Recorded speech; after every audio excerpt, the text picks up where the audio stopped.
Well, let's now speak to the ANC's Pule Mabe. You'll know, of course, that the ANC NEC held a meeting over the weekend discussing some of the real challenges facing our country. Mr. Mabe, thank you for your time. And of course, the energy problem was pretty much front and centre. The ANC voicing profound concern and actually, in fact, speaking about concerns about sabotage and corruption. And the minister earlier saying that they're really concerned that we've had state capture 1, but we don't allow for a state capture 2. What does the ANC want to see happen? Would you, for example, support the call from the National Planning Commission, which they have made, for us to declare an energy emergency? Well, evening to your viewers. First, we must concede as the African National Congress that we share sentiments expressed by the majority of citizens that the energy crisis that the country is now facing is creating untenable economic circumstances. People are losing jobs. Households are unable to operate as efficient as they would have if we did not have this problem. What we did as the ANC National Executive Committee was to pronounce ourselves on a package of measures. There has been a wrong narrative placed out there in the public, suggesting that we are saying that our people must now go for self-help. We never said that. What we did as the ANC was to assert the need for the use of renewables as part of the just energy transition. But we've also gone into saying that our government must be an active participant in helping citizens to be able to participate in that just energy transition program. So would you support, for example, let's say I want to install solar panels in my home. Would you support the granting of some sort of concessions or some sort of support, an incentive yes, to make that easier? Because often that's a barrier of entry, the upfront costs that people have to pay. Well, the fact that already you are providing social security through SASSA, the Social Security Agency, the fact that you are providing indigent households with set-top boxes to be able to access DTT, that not only reflects that you are a caring government, but that also demonstrates that you are also willing to provide much-needed social security to citizens. If the energy crisis is such that it disadvantages citizens, it propels forward the notion of the haves and the have-nots, where those that have could be able to purchase additional power, generators, solar panels, and all of that, to the disadvantage of the people of Deep Slot, of Alexander, and everywhere else. Government, through an interventionist approach, has got to then say, what are the package of measures that we are putting forward to be able to incentivize those that could not be able to do these things by themselves? Yeah. Now, the program on renewables is not just being left for citizens to engage on what I would best refer to as self-help. It must be a measure that government actively participate in. The pronouncement by the National Planning Commission declaring this as a crisis is out of an appreciation of what is happening on the ground. So what the National Planning Commission has explained to me, which is really interesting, is that if Cabinet declares an energy emergency, yes, that cuts a lot of red tape. True. I will come to that. Do you think that's a great idea? Well, it is, because when you have declared a national emergency, in the same way that you acted around the coronavirus, the COVID-19 pandemic, you will then be able to cut out a number of red tape. But of course, this cannot be a blank check. It requires officials, those that are in the position to preside over supply chain, to do things that allow South Africans, again, to believe that the ANC is committed to rolling out a developmental ethical state, one that places the interest of the people first. So the ANC will support the National Planning Committee's call. Well, the ANC will. The ANC will support every progressive intervention that would also make sure that we're not exposed to acts of corruption. Yeah. Where people are saying because now they are shorter procurement processes, therefore this now allows us to do as we wish. We'll not do that. We have gained experience out of the COVID situation. Yes, indeed. Everything else that we do now would require that public servants, those that are in positions of authority, act with responsibility. Though, as Mark Sulling explained, this would very much be within the realm of the private sector. And he says, to date, they found very little corruption when it comes to the IPPs. But you're absolutely right. We have to remain ever vigilant. You spent a lot of the weekend also talking about the cost of living, because it's really difficult. You've explained how the power cuts are driving small businesses into the ground because they have to now pay for a generator which can add thousands. But it's also affecting households, it's affecting inflation. Fuel has gone up incredibly this week, and things are really very difficult. We are coming up for the anniversary of the July unrest, where admittedly it was sparked by the incarceration of former President Jacob Zuma, but it did to a certain extent take on a life of its own when a lot of people saw an opportunity to get something they don't have. There are concerns that we are in a similarly unstable time. In recent days, we've seen truck blockades around the fuel price. We are seeing communities come out complaining about electricity. How concerned is the ANC that we could be on a knife edge once more? Well, the ANC said, seeing that this situation poses a potential of throwing us out into what you refer to as the knife edge, what are the interventions? You see, the ANC is a governing party. When the ANC looks at challenges that faces South Africans as a party in government, it always has got to outline a package of interventions, the things that it is doing to give the people of South Africa much needed relief.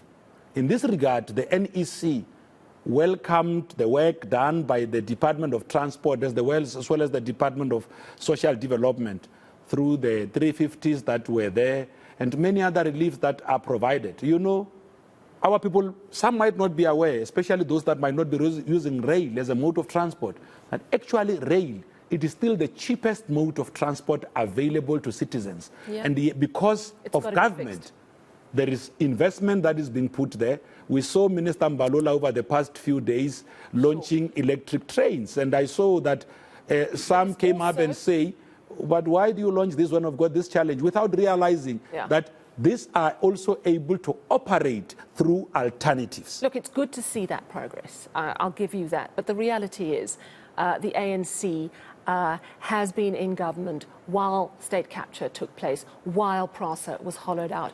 Parliament has been slammed in the state capture report for not doing its job. And the ANC has a lot to answer for. And in that regard, talk to me about the call you've made for those people in your party implicated in that report to come forward. Are you seeing a good response, or are people running for the hills? Well, we must commend our comrades. During the period of the Commission on State Capture, those of our comrades, cadres who were invited to appear before the Commission on State Capture did so. The ANC consistently issued statements supporting the work of the Commission.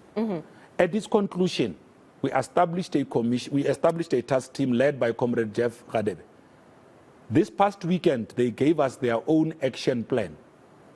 Unsettling as it was, we still agreed on a number of things that we needed to do. We had said that whether it's on cadre deployment policy and on an array of other policies of the ANC, we have got to put a program that allows us to do reviews.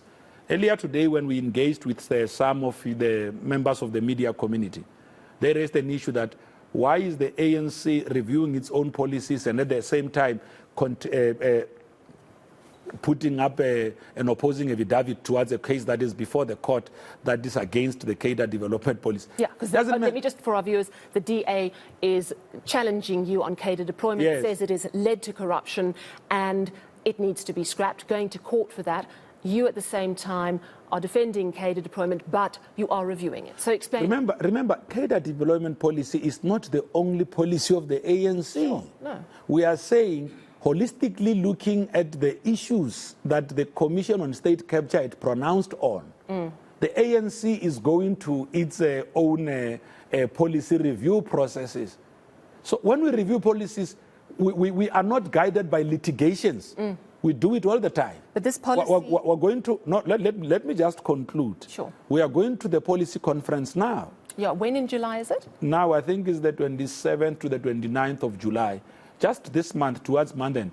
When we do policy reviews, we review all of our policies. We don't review them because suddenly there's litigation. No, when we went to the policy conference, even after the 53rd National Conference, we shall have really put our eyes across all of the policies of the African National Congress.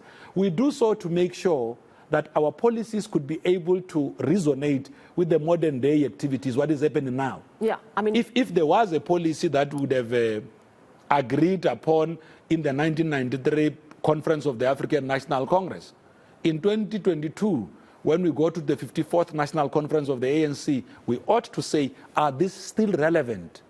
Do they allow us to still champion that task we've bestowed on ourselves to lead society? But also, there have been many, many calls over many years for your party to renew and get rid of corruption, and it's proved to be extremely difficult. So I welcome the news. Well, I don't entirely concur with you on that one, because the ANC is not a corrupt organization. We need to clarify this to your viewers. There are many, many corrupt members within the ANC. Can I come in? At least we agree on one thing for the first time, that it's members, not the ANC itself. But at what point does it become the culture of an organization? No. Then if you're dealing with cultural change, that is hard. No.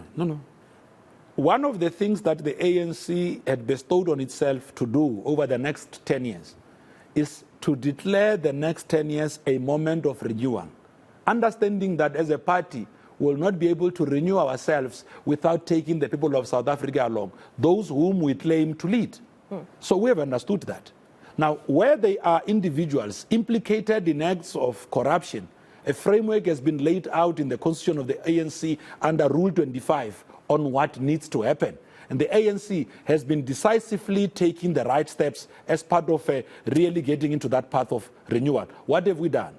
We've introduced mechanisms such as allowing our members to step aside, voluntarily appearing before the Integrity Commission so that they are able to clarify their own circumstances, allowing the Integrity Commission to then furnish us with those reports so that as the leadership of the ANC, the highest decision-making body in between conferences, having reflected on those, we could then be able to say, these are the right decisions that we need to move with going forward. What is the point of the Integrity Committee? And the reason I ask that is because I know that President Ramaphosa is due to appear before the committee. He says he's going to talk about... He's actually volunteered to do so himself. He's volunteered, and there were, I think, committee members were not available. They're going to find a date. Yes. He's going to appear.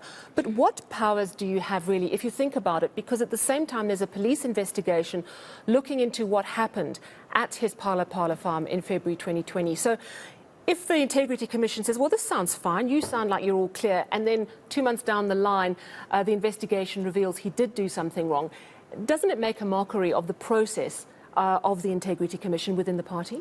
You see, what we must avoid is taking a prejudicial stand.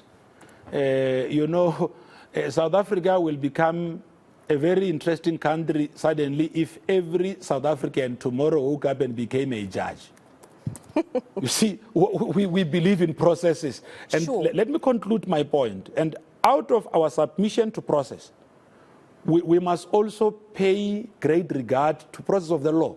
I agree with you, and I agree with process, and I understand that there's an internal sort of disciplinary process while someone's facing charges, but I would imagine you can't really make any final decisions if there's a potential police investigation. Well, you can. You see, the Integrity Commission is not a prosecutorial authority of the African National Congress. It presides over matters of integrity, over matters of credibility, and over matters of morality. It then says, these are the moral standards that an organization like the ANC must uphold so that in discharging its responsibility to lead society, it doesn't veer off from a value system that every member of the ANC, when they join this organization, are expected to submit to. So now what did we say? We said, under a subsection under Rule 25, that when there are serious accusations leveled against you, you may volunteer to appear before the Integrity Commission. If you do not do so, and the organization believes that this accusation warrant you appearing before such, we may subject you to that, or we may invoke a temporary suspension. I see. So an organization says these things because it believes in process, but also it is self-respecting. Show me one organization in this country outside the ANC that has got such prescripts. So in other words, what you're saying is that the president could appear before the Integrity Committee and the committee could say, look, we know you're not yet facing charges, but we're really concerned. We think you should step aside. No, because the step-aside guidelines is only for? No, are quite clear. You only step aside when you are charged. So again, I ask, what's the point of the commission? I guess what you're saying. Remember, when we agreed on setting up the Integrity Commission, coming out of the 2012 National Conference of the 53rd National Conference of the ANC, it was because we wanted to restore the integrity and credibility of the African National Congress. Right. We've achieved that because we are able to show instances where the ANC, using this policy imperative, has been able to take action. Mr. Mabe, we're going to have to leave it there. Thank you very much for coming into studio. ANC spokesperson Pule Mabe.